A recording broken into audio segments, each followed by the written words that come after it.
The stars had never seemed so crowded to the people of Earth. For centuries, humans wondered if they were alone in the universe. Then, in the span of a single day, they got their answer. High Counselor Vexarath stood in the command center of the diplomatic flagship, watching the blue planet rotate slowly on the viewing screen. The crystalline being's body reflected the light from 1,000 control panels, creating dancing patterns across the walls. Vexarath had done this exact thing 473 times before. First contact was a ritual, perfected over 50,000 years. "Send the greeting package," Vexarath commanded. The communications officer, a floating jellyfish-like creature from the Qualesh systems, triggered the transmission. In an instant, 10,000 different languages flooded Earth's communication networks. The message was simple and had never changed. "Greetings. You are not alone.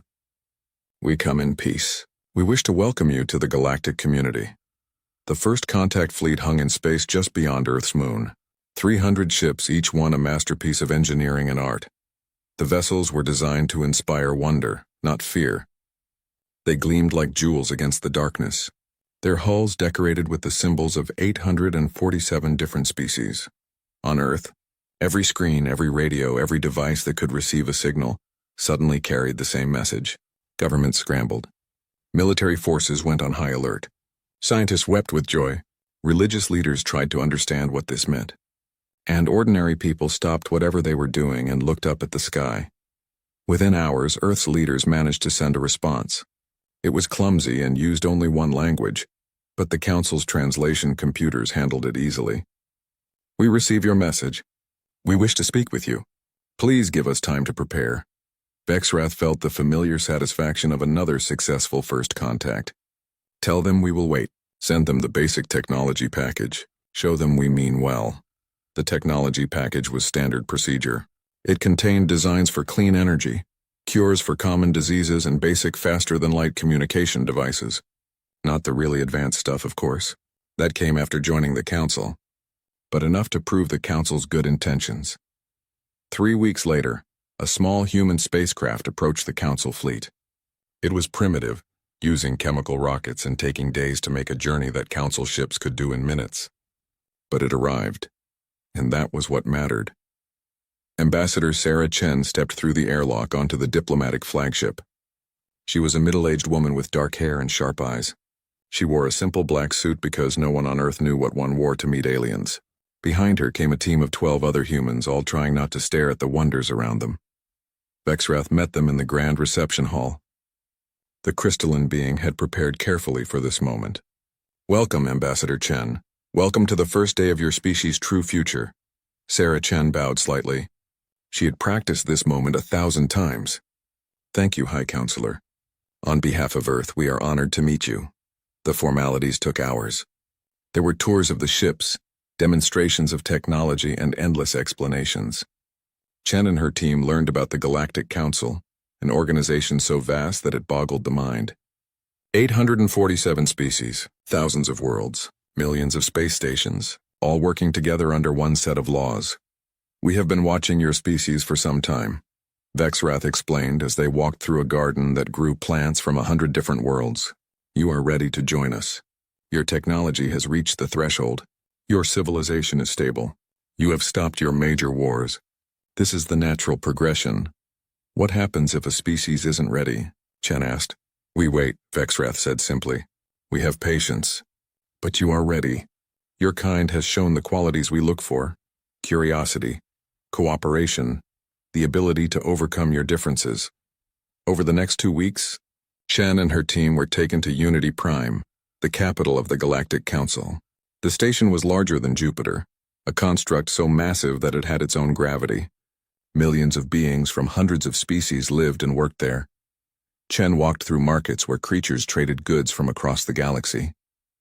She saw libraries that contained the knowledge of civilizations millions of years old. She attended a session of the Council itself, sitting in a gallery and watching as representatives from different worlds debated trade routes and resource allocation. It was overwhelming. It was magnificent. It was everything humanity had dreamed of and more. Finally, the day of the formal offer arrived. Chen stood in the grand chamber, a room so large that clouds formed near its ceiling. Around her, arranged in a spiral that represented the galaxy itself, sat the representatives of all 847 species. Vexrath's voice boomed through the chamber. Ambassador Chen, on behalf of the Galactic Council, we extend to humanity the offer of membership. Join us, take your place among the stars. We offer you access to our technology. We offer you trade with 1,000 worlds. We offer you protection and partnership. We offer you a future beyond your wildest dreams.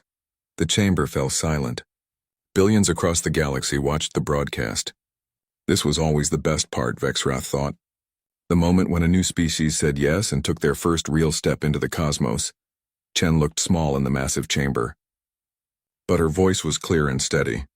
High Counselor, members of the Council, I must speak with my government before I can respond.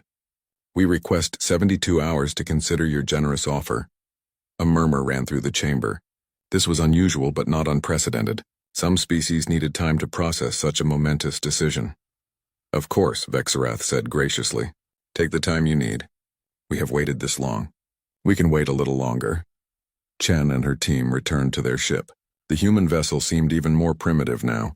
After they had seen what was possible, they made the long journey back to Earth, carrying the weight of a decision that would shape humanity's future. On Unity Prime, the Council waited. Betting pools formed among the younger species about how long it would take humans to say yes. The older species smiled indulgently. They always said yes. Every species in all of recorded history had joined the Council. Some took hours, some took years, but they all joined eventually. It was the natural order of things. The only logical choice, the Council represented safety, prosperity, and progress. What species would turn that down? Vexrath returned to the crystalline being's quarters and reviewed the humanity file one more time. Standard Template 7B, average lifespan, average intelligence, average everything. They would make a fine addition to the Council. Not remarkable, perhaps, but solid. Dependable. The 72 hours passed. Chen's ship returned to Unity Prime. The Grand Chamber filled once more. Vexrath took the central podium, ready to welcome the newest members of the Galactic family. Ambassador Chen walked to the speaking platform. She looked calm, but Vexrath noticed her hands were clenched at her sides. Humans must show stress differently than most species, the High Counselor thought. High Counselor, members of the Council, Chen began. My government has considered your offer carefully.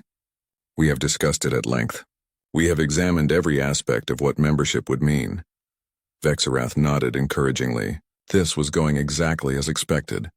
And after careful consideration, Chen continued. Humanity must respectfully decline your offer. We will not be joining the Galactic Council. We thank you for your generosity, but we choose to remain independent. We will handle our own affairs and forge our own path among the stars. The silence that followed was absolute. In 50,000 years of Council history, no species had ever said no. For exactly 17 seconds, nobody in the Grand Chamber moved. Ambassador Chen stood at the podium, waiting. High Counselor Vexrath's crystalline body had stopped its usual subtle glow, frozen in what might have been shock. Then everyone started talking at once. Translation error, shouted a representative from the Qualish systems. There must be a translation error. Impossible, hissed a snake-like being from the Sethys Empire. No species refuses the Council. Vexrath raised a central limb and the chamber fell quiet again. The High Counselor's voice was carefully controlled. Ambassador Chen, I believe there may have been a misunderstanding. Perhaps you need more time to consult with your government? Chen shook her head. There is no misunderstanding, High Counselor. I have communicated clearly with my government throughout this process. Our answer is no. We appreciate everything you have shown us. We are grateful for the technology you have shared. But humanity will not join the Galactic Council. But why? The question came from Representative Kalmara, a being that looked like living light contained in a vaguely humanoid shape. We offer you everything: protection, technology, trade, knowledge. Why would you refuse? Chen took a deep breath. She had practiced this part too. Because we choose to walk our own path. We want to make our own mistakes and find our own solutions. We want to keep our independence. A tall, muscular creature with 4 arms stood up. Commander Thexal of the Zenthari warrior caste pointed at Chen. This is an insult. We offer partnership and they spit on it. I say this is a sign of aggression. It is not aggression, Chen said firmly. We do not wish to fight anyone. We simply wish to be left alone to develop at our own pace. Surely you can understand that. Vexrath tried to process this. In all of the crystalline being's long life, nothing like this had happened. Ambassador Chen, please understand. Every species that has achieved space travel has joined the Council. It is the natural progression. It is how civilization works on a galactic scale. Perhaps, Chen replied. But it is not how humanity wishes to work. We thank you again for your offer. Now, with your permission, we will return to our space and you will return to yours. She bowed once more and turned to leave. Her team followed her, their faces carefully neutral. The entire council watched them go in stunned silence. As soon as the humans left, the grand chamber erupted into chaos. Representatives shouted over each other. Some demanded military action. Others suggested sending more diplomats. The peaceful species urged patience. The warrior species saw a threat. Vexrath called for order, but it took nearly an hour to restore calm. Finally, the High Counselor addressed the council. We will not act hastily. We will send another delegation with an improved offer. Perhaps they need to see more of what we can provide. Over the next 3 months, the council sent 7 different delegations to Earth. Each one offered better terms. Full membership instead of junior status, better trade agreements, access to their most advanced medical technology, prime real estate on Unity Prime for a human embassy. Each delegation returned with the same answer. No, thank you. The Council's intelligence services went into overdrive. They analyzed every human broadcast, every piece of communication they could intercept. They were looking for the reason. There had to be a reason. Was humanity planning to attack? No signs of military buildup. Were they in contact with a rival power? No other major civilizations existed in that region of space. Were they simply too primitive to understand? The humans seemed perfectly intelligent. The mystery drove the council to distraction. Emergency sessions were called. Philosophers debated what this meant. Historians searched their records for anything similar. They found nothing useful. In 50,000 years, this had never happened. Meanwhile, the council did something it had never done before. They established a quarantine zone around human space, a ring of monitoring stations, keeping watch on Earth and its colonies.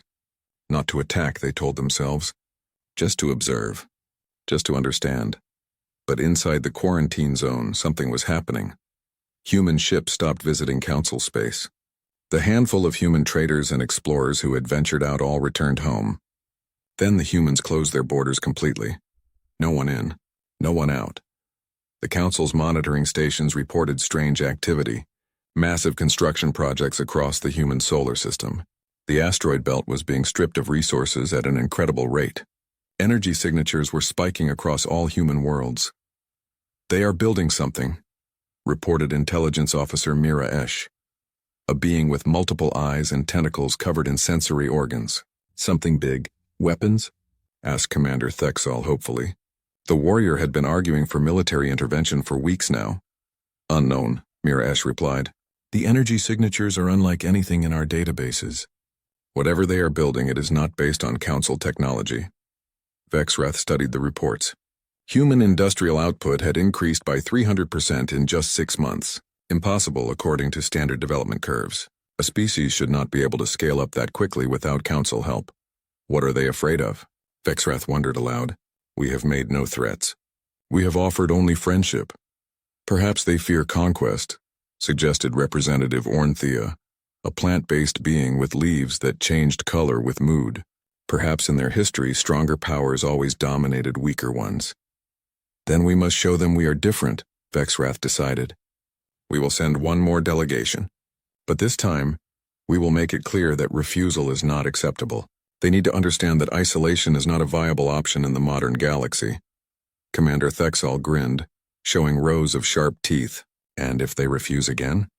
Vexrath's crystalline body flickered with an unreadable emotion. Then we will need to consider them a potential threat. For their own good and ours, humanity cannot remain outside the council. It has never happened. It cannot be allowed to happen. A fleet was assembled. 500 ships. Not an invasion force, Vexrath insisted. A show of strength, yes, but also protection. Ambassador Talneem, one of the council's most skilled diplomats, was chosen to lead the mission. Talneem was a flowing, water-like being who could take any shape. The diplomat had successfully negotiated with the most stubborn species in Council history. "I will make them understand," Talneem promised. "I will find what they truly want and give it to them. No one can refuse me." The fleet departed from Unity Prime with great ceremony. Billions watched the broadcast. This would be the moment when the human problem was finally solved. Talneem would succeed where others had failed. The journey to human space took 3 weeks. As the fleet approached Earth's outer system, they sent the standard greeting. "We come in peace. We wish to speak with your leaders. Please receive our ambassador." The response came in less than 10 seconds. That was fast. Perhaps the humans were eager to talk after all. Then the translation came through. Just 5 words that sent a chill through the entire fleet. "Turn back. This is your only warning." Commander Thexal, commanding the military escort, laughed. "They threaten us? 500 of the most advanced ships in the galaxy?" Human arrogance knows no bounds, but Talneem felt uneasy. Something was wrong. "Request sensor data on human positions." "What are we facing?" The sensor officer, a being with multifaceted eyes like an insect, manipulated its controls. Then it went very still. "Ambassador, you need to see this." The main viewing screen changed. It showed the space around Earth and its neighboring planets. And in that space, spread across the entire system, were thousands of structures, massive rings, each one humming with power. "The constructions that humanity had been building for the past 6 months, what are they?" Talneem asked. "Unknown," the sensor officer whispered.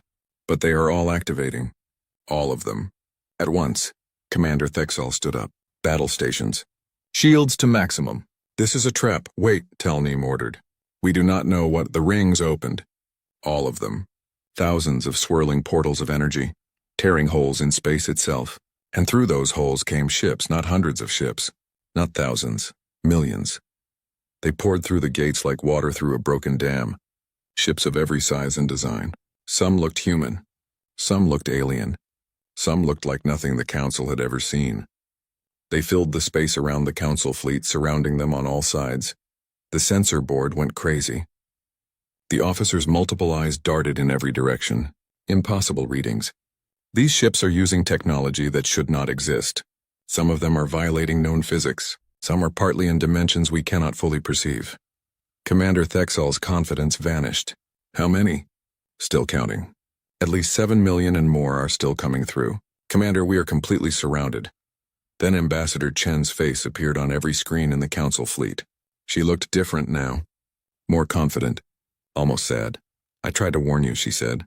"We tried to do this politely, but you would not listen. So now you need to understand the truth. Humanity does not need the Galactic Council. We have our own allies. We always have." Ambassador Talneem stared at the viewing screens in disbelief. The water-like beings' form rippled with confusion and fear. Millions of ships surrounded the Council fleet. Each sensor reading was more impossible than the last. "Where did they all come from?" Talneem whispered. "How did we not detect this? How could humanity build such a fleet in secret?" Commander Thexal was already barking orders. "Analysis. I need to know what we are facing. Weapons signatures. Power levels. Weak points, move!" The tactical officer, a being with 6 arms and computational implants directly connected to its brain, worked frantically. "Commander, the ships are not all human design. I am detecting at least 50 different technology bases. Some are more advanced than Council standard. Some are less, but they are all working together." "Who are their allies?" Talneem demanded. "What species could have hidden from us?" Ambassador Chen's face remained on the screen. She looked tired but determined. "You are asking the wrong questions. These ships are not from other species. They are all human, just not from your reality." Silence fell across the Council flagship's bridge. Everyone stared at Chen's image. "What do you mean?" Talneem asked slowly. Chen gestured and the view changed. It showed Earth, but not just one Earth. The image split into dozens of versions. Each one was slightly different. 53 years ago, humanity discovered something. We discovered that we are not alone in our reality. We discovered that reality itself has layers, parallel universes, alternate timelines, other dimensions where other versions of humanity exist. She paused to let that sink in. In some realities, humanity developed faster. In some slower. In some we went to space early. In others we nearly destroyed ourselves. But in every reality where humans survived, We made the same discovery. We found each other. The tactical display updated. It now showed Earth surrounded by thousands of glowing points. Each point was a portal. Each portal led to another Earth in another reality.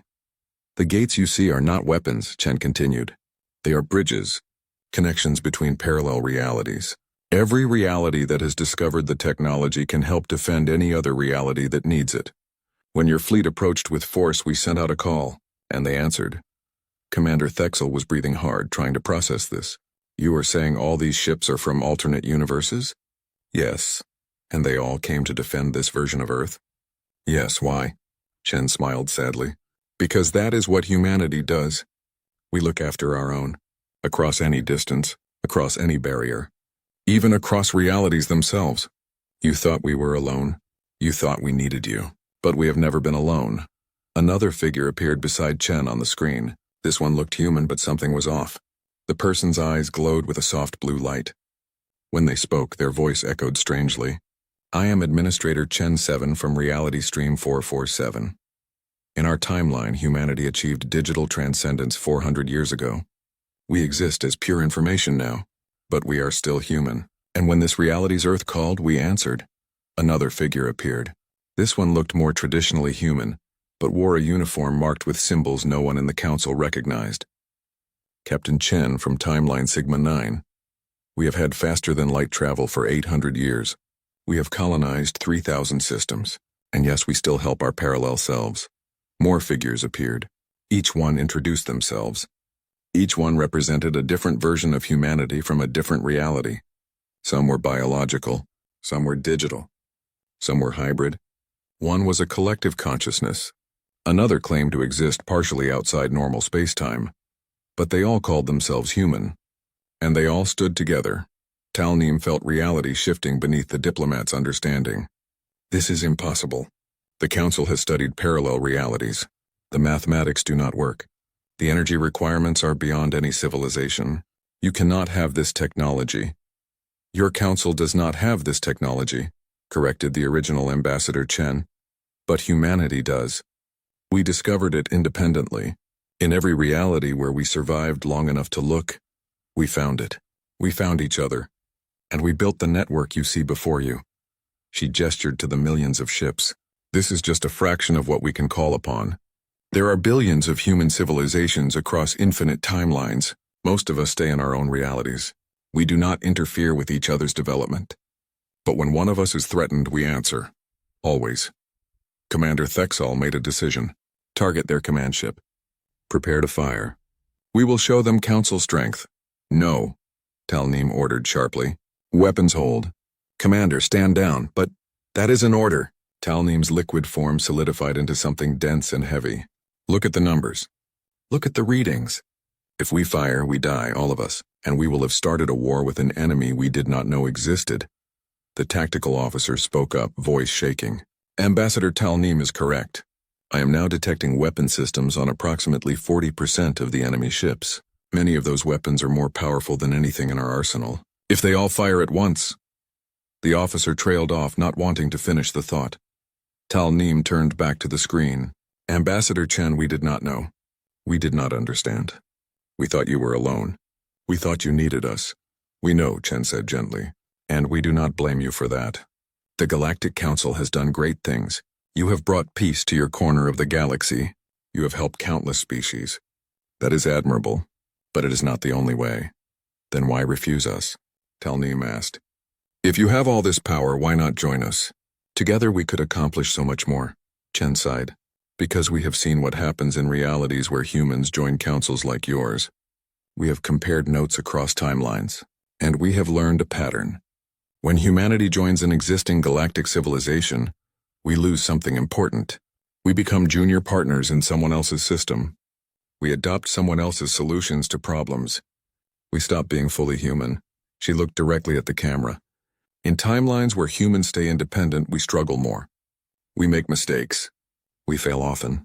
But we also grow in ways we could not if someone else was always there to catch us. We develop unique solutions. We maintain what makes us human. And eventually, we find our parallel selves and build something new. Another version of Chen appeared on screen. This one wore what looked like ceremonial robes. I am Elder Chen from the Contemplation Timeline. We have studied this question for 300 years. Independence is not about pride or fear. It is about growth. A tree that is sheltered never develops strong roots. A bird that is carried never learns to fly. The robed Chen continued.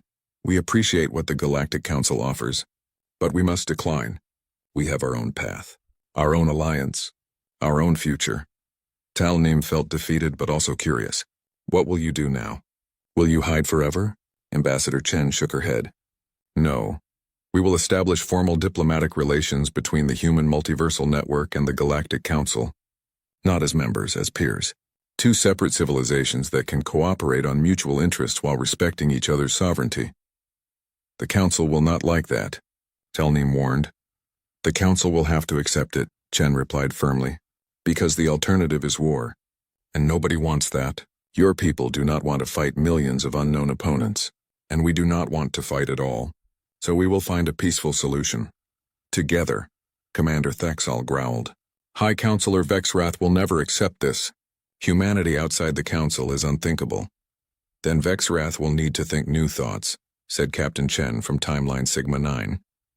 The universe is bigger than your Council imagined. That is not an insult. It is simply a fact. You built something great in your reality. We built something great across many realities. Now we meet as equals. Tal Neem made a decision. Commander, signal the fleet. We are returning to Unity Prime, no aggressive actions. We go in peace. They will call it surrender, Thexal protested. They will call it wisdom, Tal Neem corrected. We came to bring humanity into the Council by force if necessary. Instead, we discovered that humanity is far more powerful than we imagined. Retreating is not cowardice. It is sanity. The Council fleet began to turn, slowly, carefully. They moved away from Earth and its ring of portals. The millions of human ships from across realities watched them go but did not interfere. As they accelerated toward the jump point that would take them home, Tal Neem sent one last message to Ambassador Chen. What will you tell your parallel selves? The ones in other timelines? Chen smiled. We will tell them that we met the Galactic Council. We will tell them that you came in strength but left in peace. And we will tell them that perhaps in the future, our two civilizations can learn from each other, not as master and student, but as partners. Tal Neem signed off, the water-like being looked at the sensor display one last time, seeing those millions of ships slowly returning through their portals to their home realities. Each one a version of humanity that had made different choices but reached the same conclusion. They were stronger together. But on their own terms, what have we discovered? Commander Thexal asked quietly. That the universe is stranger than we thought, Tal Neem replied, and that humanity is far more than they appeared. We must warn the Council. Everything has changed. The fleet jumped to faster-than-light speeds, racing back to Unity Prime with news that would shake. The Grand Chamber of Unity Prime had never been so full. Every representative from all 847 species crowded into the massive space. The galleries were packed with observers. Billions more watched from across the galaxy. This was the emergency session to end all emergency sessions. High Counselor Vexrath stood at the central podium, crystalline body dim with exhaustion. The Counselor had not rested since Ambassador Tal Neem's fleet returned 3 days ago. 3 days of constant meetings, arguments, and crisis management. 3 days of watching 50,000 years of certainty crumble. Order. Vexrath's voice boomed through the chamber. I call this emergency session to order. We all know why we are here. We all know what has been discovered. Now we must decide how to respond. Ambassador Tal Neem stood to address the Council. The water-like being's form was unusually solid, a sign of stress. I have reviewed my report multiple times. I have verified every sensor reading. I have confirmed every detail. The facts are these. Humanity has access to parallel realities. They have formed an alliance across these realities. They command resources that dwarf our own, and they refuse to join the Galactic Council. The chamber erupted immediately. Voices of every pitch and tone shouted over each other. Impossible. We must verify this independently. It is a trick. We should attack before they grow stronger. We should open trade negotiations. This changes everything. Vexrath called for order again. It took several minutes to restore calm. Representative Korath of the Sciences Guild. You have studied Tal Neem's report. What is your analysis? A floating sphere covered in sensory equipment drifted to the speaking position. Korath's synthesized voice was emotionless, but the words were not. The science is sound. Parallel reality theory has existed for millennia, but we dismissed it as impossible to access. Humanity has proven us wrong. They found a way, and if their claims are accurate, they have had this technology for over 50 years. 50 years, repeated Representative Jacquil, a mantis-like being from the Kresh Dominion. They had this power for 50 years and never told us. They let us think they were weak, primitive. That is deception. That is self-defense, countered Representative Ornthea, the plant-based delegate whose leaves had turned a worried shade of brown. Think about it from their perspective. They discover us, a massive civilization that has existed for 50,000 years. We immediately tell them they must join us or be isolated. How would you respond? With honesty. Jacquil clicked his mandibles angrily. We offered them everything. They should have trusted us. Why? Ornthea's leaves shifted to red, a sign of challenge. What have we done to earn their trust? We showed them our strength and expected submission. We called it partnership, but it was really assimilation. They saw through us. Commander Thexal stood, forearms crossed. The warrior had been unusually quiet since returning. I do not care about philosophy. I care about security. Humanity now represents the greatest military threat the Council has ever faced. We must address this. Agreed, said High Counselor Vexrath. But how? We cannot fight them. The numbers alone make it impossible, and that assumes they do not have even more resources than they showed us. They probably do, said Korath. Based on their statements, there are billions of human realities. We encountered perhaps a few thousand. If even a fraction of those billions have advanced technology, humanity's total military capacity exceeds the combined might of the entire Council. The chamber went silent. That number was too large to really comprehend. The Council controlled thousands of systems and commanded fleets that could shatter planets. And humanity could match them easily, perhaps overwhelm them. Then we have already lost, someone said from the back. No, Vexrath said firmly. We have not lost because there is no war. Humanity does not want to conquer us. They want to be left alone, and they offer diplomatic relations. We should take that offer. Impossible, shouted Representative Mekthor, a being that looked like living metal. The Galactic Council does not negotiate with outside powers. Everyone joins or everyone stays primitive. Those are the only options. That is how we have maintained order for 50,000 years. And perhaps, said Ornthea quietly, that is why we never encountered anyone like humanity before. Perhaps our rigid system has kept out anyone who might challenge it. Perhaps we have been lucky, not wise. Vexrath knew this was the critical moment. The Council could go two ways. They could accept the new reality or they could try to maintain the old order. One path led to the future. The other led to stagnation or war. I propose we send a new delegation to humanity, Vexrath announced. Not to demand anything. Not to threaten. But to genuinely negotiate. They called themselves the Human Multiversal Network. We are the Galactic Council. Two powers. Two approaches to civilization. Perhaps we can learn from each other. Learn from primitives? Mekthor scoffed. They discovered space travel a few hundred years ago. What can they teach us? They can teach us, said Ambassador Talneem, speaking up again, that there is more than one way to organize a civilization. They can teach us that strength comes in forms we never considered. They can teach us humility. Commander Thexal made a rumbling sound. I never thought I would see the day when the Council bowed to newcomers. We are not bowing, Vexrath said. We are adapting. That is what intelligent species do when circumstances change. The universe just got bigger and stranger. We can either accept that or be left behind. The debate raged for hours. Some species wanted to cut all contact with humanity. Others wanted to study them from a distance. A few aggressive species still muttered about military solutions. But slowly, reluctantly, a consensus formed. The Council would accept humanity's offer of diplomatic relations. Not as members. As partners, it hurt. It went against everything the Council stood for. But the alternative was worse. A vote was called. It passed by a narrow margin. The Council would officially recognize the Human Multiversal Network as a separate but equal civilization. Trade could be negotiated. Cultural exchanges could be arranged. But humanity would remain independent. As the representatives filed out, Vexrath remained at the podium. The crystalline being felt very old suddenly. 50,000 years of history, of tradition, of certainty. All of it challenged by one small species that refused to follow the rules. Ornthea approached, leaves now a gentle blue. You did well, High Counselor. This was the right choice, was it? Vexrath wondered. We have never had equals before. Only members and primitives. How do we handle a civilization that fits neither category? We learn, Ornthea said, just as they are learning about us. That is what both our civilizations do best, is it not? We learn and adapt. Later, in a private chamber, Vexrath met with a small group of the Council's eldest members. These were beings from species millions of years old. They rarely spoke in public sessions, but their wisdom guided the Council. The ancient one of the Praxis Collective spoke first.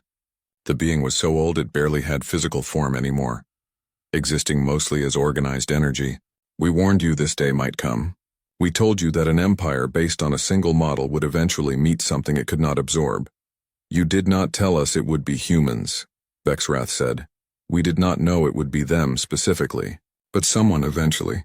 The universe is too large and too strange for one approach to fit all. What do we do now? Vexrath asked. The Ancient One flickered. We change, we grow. We accept that our way is not the only way. This is hard. Your generation built its identity on the Council's supremacy. That identity must now evolve. Another elder, from a species Vexrath could not even name, added its thoughts. Humanity has done something remarkable. They found their parallel selves and chose cooperation over conflict. They built a network based on mutual aid rather than hierarchy. Perhaps we can learn from this. You want us to become like them? Vexrath asked. No, we want you to be open to new ideas. The Council has been successful because we adapted the best parts of each member species. Now we have encountered a civilization that approaches problems differently. Study them. Understand them. And take what works. Vexrath considered this. And if they prove to be a threat, then we deal with it, the Ancient One said. But I do not think they will be. They have had the power to attack us for 50 years and never did. They only showed their strength when we pushed them. That is not aggression. That is caution. The meeting ended. Vexrath returned to the public chambers to begin the work of implementing the Council's decision. Messages would need to be sent. Protocols would need to be written. This was completely new territory. And across the galaxy, the younger species were already reacting. The news had spread. Humanity had faced down the Council and won, not through war. Through strength combined with restraint, they proved there was another way. Some species were frightened, some were inspired, and a few very quietly began to wonder, if humanity could stay independent, could they? If humans could access parallel realities, what other impossibilities might be possible? The Galactic Council had maintained order for 50,000 years by being the only game in town. Now there was a second option, and nothing would ever be quite the same. 3 months had passed since the confrontation at Earth. Unity Prime looked the same as always, a massive structure gleaming against the stars. But inside, everything was different. Ambassador Sarah Chen walked through the diplomatic quarters with a confidence she had not felt during her first visit. Behind her came a delegation unlike any the Council had seen. 12 representatives, each from a different parallel reality, each one human, but each one unique. There was Marcus Chen from Reality Alpha 12, where humanity had discovered clean fusion energy 300 years earlier. His timeline was wealthy and peaceful. Next came Dr. Sarah Chen Wu from the Science Timeline, where 90% of humanity had chosen to focus on research and discovery. She wore a lab coat covered in equations that seemed to shift and change. Then came the soldier, Colonel Chen from the military timeline. In her reality, humanity had faced an invasion from another dimension and become warriors. She carried scars both physical and mental. Beside her walked the artist, simply called Chen of the Thousand Colors, from a timeline where humanity had achieved peace and turned to pure creative expression. There were more. The diplomat, the explorer, the philosopher, the engineer, the healer, the teacher, the dreamer, the builder. All of them Chen, all of them human, all of them representing a different path humanity had taken across the infinite realities. High Counselor Vexrath met them at the entrance to the Grand Chamber. The crystalline being had prepared carefully for this moment, Ambassador Chen, delegates, welcome to Unity Prime, welcome to the beginning of something new. Sarah Chen bowed slightly. Thank you, High Counselor. We appreciate your invitation and your willingness to recognize us as equals. It was not an easy decision, Vexrath admitted, but it was the right one. Please come. The council is assembled. They entered the grand chamber. This time there was no shocked silence.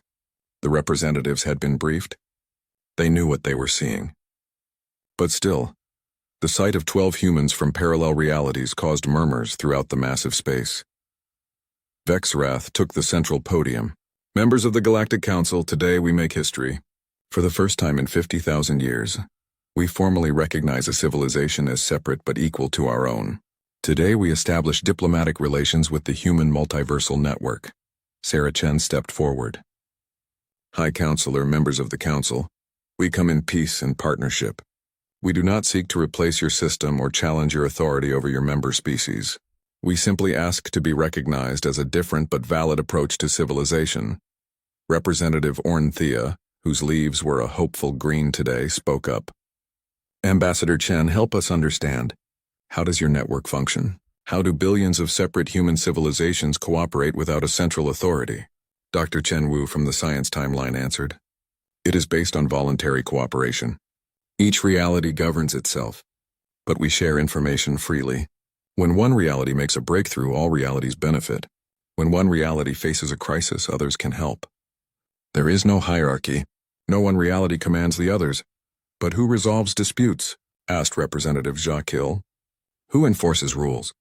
We do, said Marcus Chen from Alpha 12. All of us. If a reality acts harmfully toward others, the network can choose to isolate them. But this is rare. Most disputes are settled through discussion and compromise. Commander Thexal leaned forward. And if discussion fails? If one reality attacks another? Colonel Chen answered, her voice hard with experience. Then the rest of us respond. Just as we did when your fleet approached Earth with force. An attack on one reality is an attack on all. That is our guarantee of security. But it is not imposed, Sarah Chen added quickly. Each reality chooses to participate. Some human timelines have chosen isolation. We respect that. They do not participate in the network, but we do not force them. Freedom is fundamental to humanity. Vexrath felt something shift in understanding. So your strength comes not from central control but from shared purpose. Yes, Sarah Chen smiled. We are strong because we choose to be together. Not because someone forces us. The questions continued for hours. The council wanted to understand everything. How did the portal technology work? How did humans from different realities communicate? What happened if two realities had conflicting interests? The human delegates answered patiently. Sometimes their answers conflicted with each other, showing that even within the network humans disagreed. But they disagreed respectfully.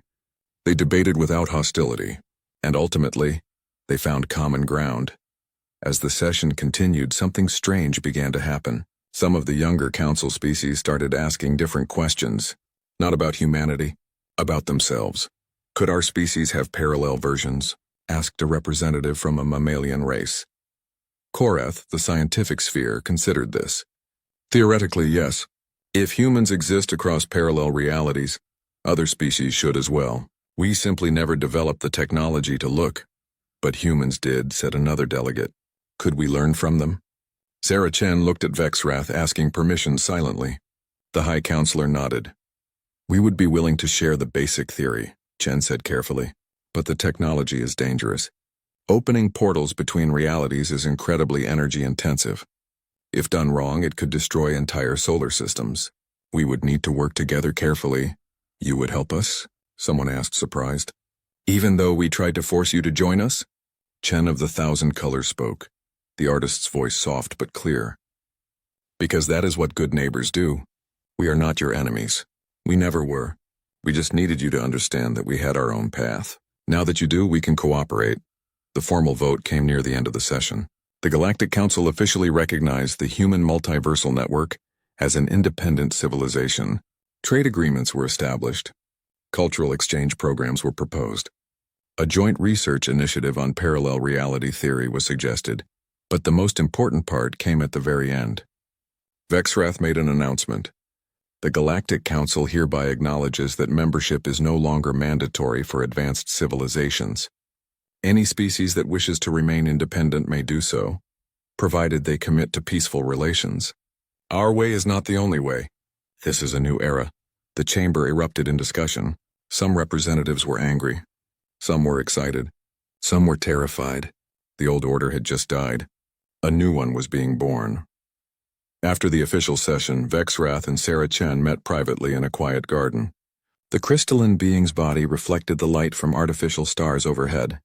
"You have changed everything," Vexrath said. "In 3 months you have overturned 50,000 years of tradition." "We only showed you that alternatives exist," Chen replied. "You chose to accept it." "That took courage." "Or desperation," Vexrath said with what might have been humor. "Tell me honestly, Ambassador, what would you have done if we had attacked?" Chen was quiet for a moment. "We would have defended ourselves decisively, but we would not have pursued you. We do not conquer. We protect. That is the difference between your council and our network. You expand by adding members. We expand by finding new parallel versions of ourselves. We have no desire for your territory or your species." "I believe you," Vexrath said, "though it took me time to understand. You're genuinely not interested in power over others. We have enough challenges managing ourselves across infinite realities." Chen smiled. "Why would we want to manage other species too?" They walked in silence for a while. Then Vexrath asked the question that had been bothering the counselor for weeks. "What happens now?" "To the council. To everything we built. That depends on you," Chen said. "The council has done great things. You have brought peace to thousands of worlds. You have spread knowledge and prosperity.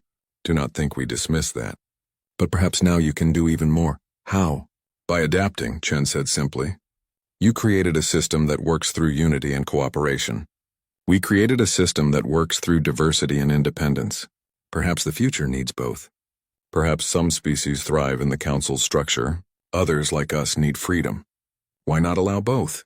Vexrath's crystalline body flickered with thought. "A galaxy with multiple centers of civilization. Multiple approaches, multiple philosophies." "Exactly," Chen said.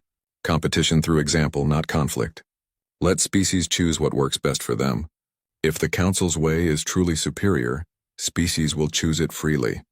If our way works better for some, they can choose that instead. The universe is vast enough for many answers."